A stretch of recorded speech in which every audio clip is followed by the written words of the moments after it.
धर्म जिसको हम धारण कर सके, जिसको हृदय में रख सके, जिसके बारे में चिंतन विचार कर सके, धारयति सधर्म, जिसको हम धारण करने की क्षमता पैदा कर सके। यदि हमारे अंदर धारण करने की शक्ति ही नहीं है, यदि हमारे विचार उथले हैं, छिछले हैं, ओछे हैं, जब हम राग द्वेष में ग्रस्त हैं, तो हम कुछ भी धारण नहीं कर सकते। और जब कुछ भी धारण नहीं कर सकते, क्योंकि धारण करने की क्रिया तो हृदय से है, और हम हृदय पक्ष में किसी तथ्य को, किसी चिंतन को, किसी विचार को स्थापित कर ही नहीं सकते, तो हम धर्म क्षेत्र में खड़े होने के अधिकारी भी नहीं बन सकते।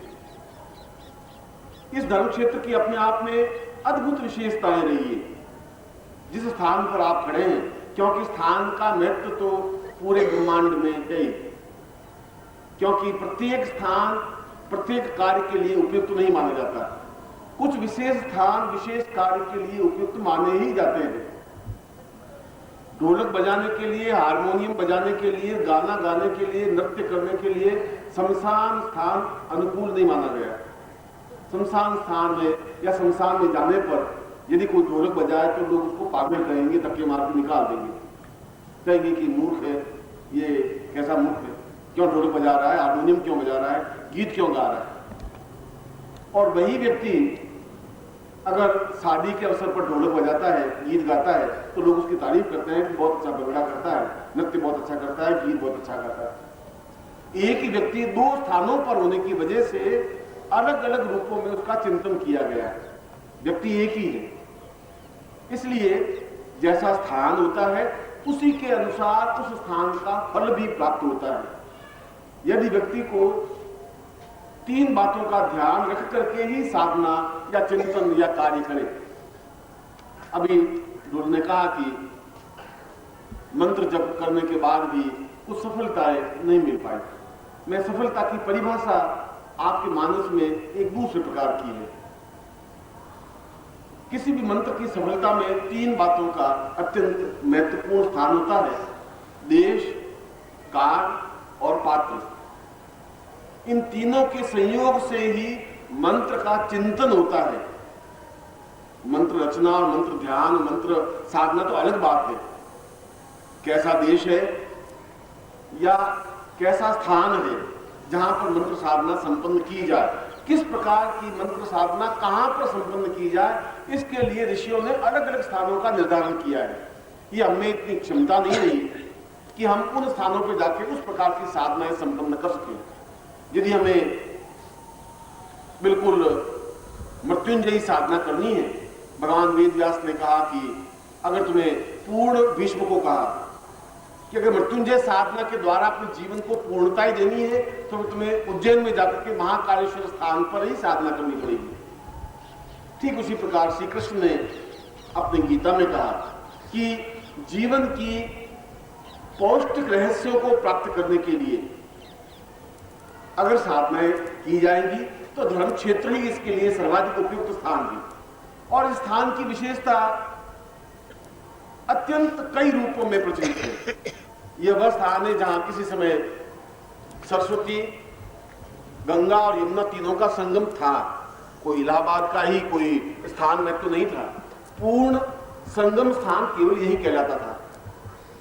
मगर बाद में धीरे धीरे नदियां विलुप्त होती गई और इस धर्म क्षेत्र में यदि आप आज भी खुदाई करें तो कई स्थान ऐसे प्राप्त होंगे जहां नदियों के उद्गम स्थान प्राप्त हो सकेंगे। ये स्थान जहां ब्रह्मा ने अपनी तपस्या के लिए स्थान चुना, जहां पर सृष्टि का निर्माण हो सके। यह धर्म क्षेत्र स्थान वहां जहां पर विश्वामित्र ने कठोर तपस्या तंत्र की प्रारंभ की, केवल इसी स्थान पर, जिस स्थान पर आप और हम बैठ करके साधना संपन्न करने का मानस बना रहे हैं। और विशेष तथ्यात्मक बात ये कि जहां पर धर्म क्षेत्र के बारे में इतना अधिक चिंतन और विचार हुआ, ठीक इसी स्थान पर मेनका ने विश्वामित्र की तपस्या को भंग करने के लिए भी यहीं पर नृत्य करके उनके तपस्या को भंग करने का सफल क्रियान्वयन किया।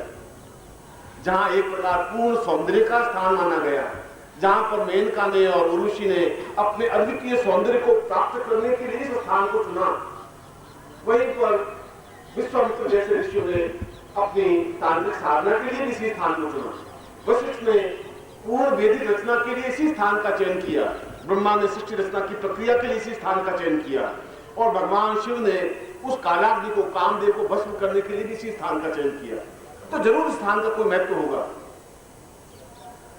और मैंने प्रारंभ में ये कहा कि यह कुरुक्षेत्र और यह धर्म क्षेत्र स्थान मूल रूप से कई साधनाओं के लिए और जीवन की पूर्णता के प्राप्ति के लिए उपयुक्त स्थान है। जैसा कि मैंने कहा कि देश, काल और पात्र तीनों का चुनाव करने पर ही साधना में सिद्धि प्राप्त हो सकती है। देश सही स्थान हो, गंदा स्थान नहीं हो, पवित्र स्थान नहीं हो, ऐसा स्थान नहीं हो।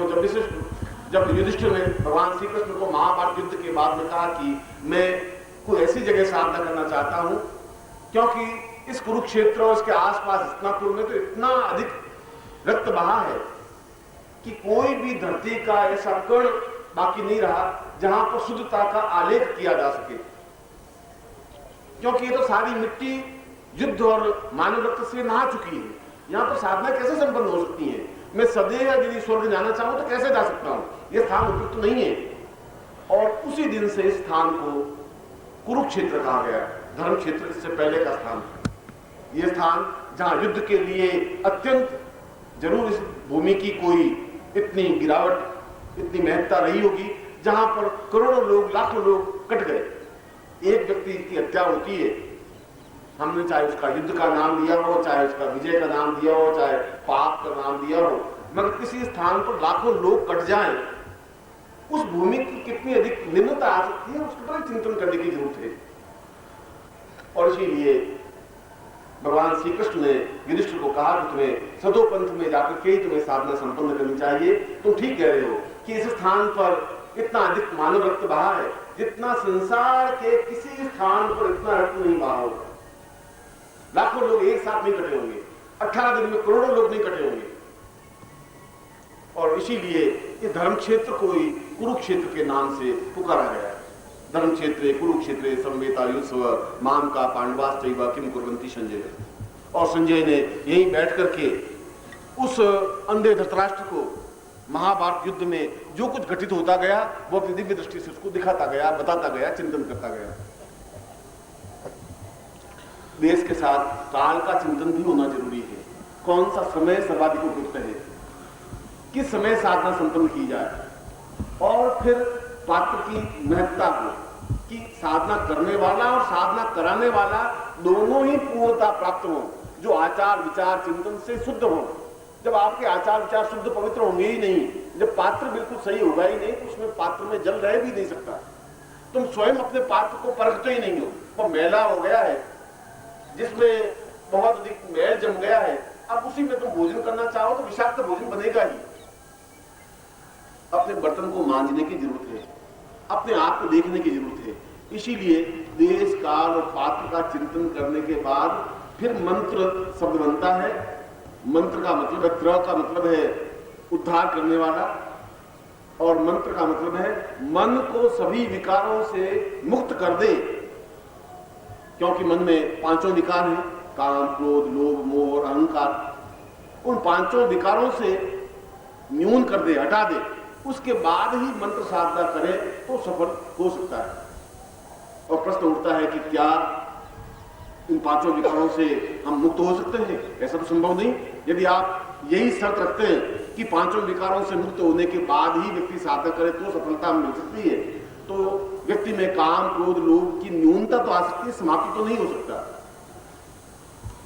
और कृष्ण ने जिस भूमि पर हम खड़े हैं, जो कृष्ण की भूमि कहलाती है, जिस कृष्ण ने अकेले 18,000 अक्षौणी की युद्ध के सामने, उतने विशाल सैनिकों के सामने दम खोल कर खड़े हो सके, युद्ध में विजय प्राप्त कर सके, उसी कृष्ण को मथुरा से भागना भी पड़ा छुप करके आधी रात को, और ठेठ द्वारका में जाके बसना भी पड़ा, और अपने नाम पर कलंक लगाना पड़ा, और उनको रण छोड़ के नाम से कहा जाने लगा, जो युद्ध को छोड़ के भाग जाए। जीवन का काल चक्र है।